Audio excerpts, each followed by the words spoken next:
Good morning everyone, I am Nihal. I am Seven. I am Rishik. We are from the Orchids Public School. Nowadays, many people turn on the AC in the car and forget to turn it off when there is an exceedation of the limit, due to which there is a leakage of exhaust and carbon monoxide gas is increased. And it is a poisonous gas, so many people die. And many people suffocate and die with it. So we have come with a project called Breathe Guard.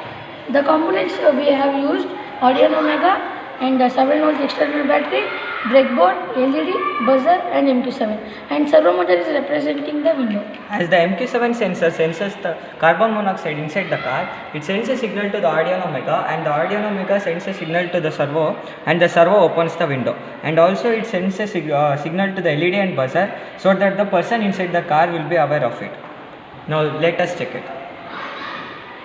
As the MQ7 sensor is sensing the carbon monoxide, the window is opened, the LED is turned on and the buzzer is beeping. When there is no carbon monoxide inside the car, the window will be closed, LED will be turned off and the buzzer will be turned off. And for carbon monoxide we used agarbatti.